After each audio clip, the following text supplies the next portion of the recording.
When I married Lindsay, I thought I had everything I needed. She was smart, beautiful, dependable, the kind of woman who made long-term plans and followed through with them. We met during our final year of college, and I knew early on she was the kind of woman you build a life with, not just date.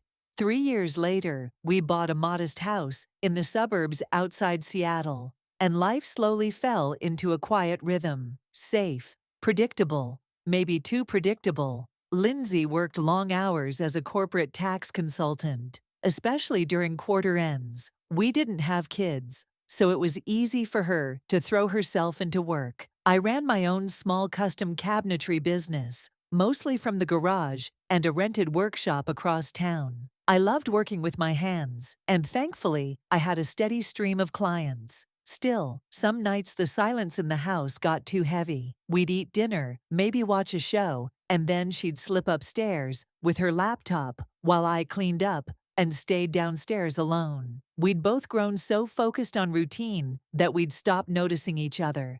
Then Madison moved in. Madison was Lindsay's younger sister by 4 years. She was everything Lindsay wasn't. Free-spirited, unpredictable, a little wild in the way that made you worry 1 minute and laugh the next. She'd just left a toxic relationship and needed somewhere to crash for a few weeks, as Lindsay said. That turned into a few months. From the minute she arrived, everything in the house shifted. Madison brought noise and music and color. She'd blast old records in the kitchen while making pancakes in the middle of the day, wear oversized shirts and tiny shorts as she danced barefoot through the hallway, talk late into the night about things that didn't matter, but somehow made me listen. She was electric. I noticed things I hadn't felt in years, like warmth that wasn't forced, glances that lingered, conversations that dipped into the personal, then pulled back just before crossing a line.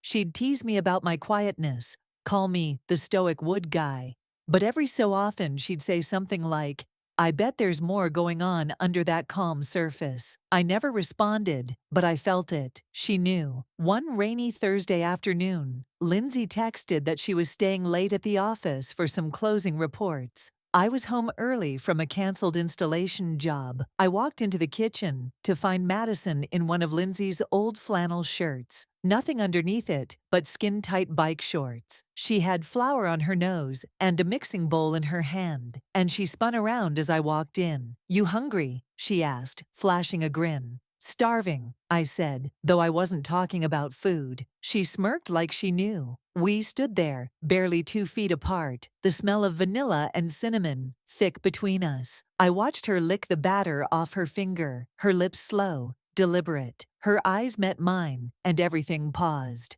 "Want a taste?" she whispered, holding out the same finger. I should have said no. I should have laughed it off, turned around, walked out, but I didn't. I stepped forward, and without a word, I took her finger into my mouth. Her breath hitched. The silence that followed was thunderous.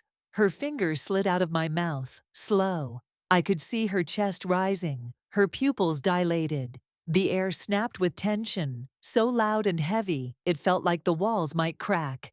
Then she moved past me, barely brushing against my chest, and said, "Cookies will be ready in 10. I stood there alone, heart racing, hands clenched, and I knew the line had been crossed, even if just by a breath. For days after, we didn't speak of it, but everything changed. Her touches became more intentional, grabbing my hand when passing the remote, brushing my back when squeezing past me. She'd call out, "Good morning," from the bathroom with the door open just enough for me to see her legs as she shaved. It was a dance, slow and deliberate. One evening, Lindsay had to fly to Dallas for a last-minute client meeting. She packed quickly, kissed me on the cheek, and left a list of frozen meals in the freezer, like always. Madison leaned against the kitchen island as the door shut, sipping wine in a long t-shirt that barely covered her thighs.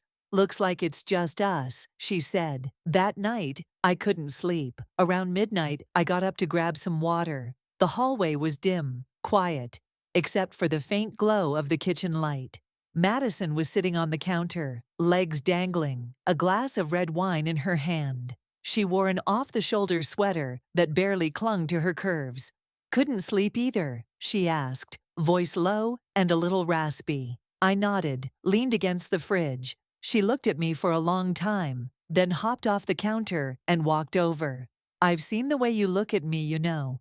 My breath caught. Madison, don't. She put her finger on my lips. We can lie to ourselves, or we can be honest, just for a minute. I'm married to your sister, I said, even as my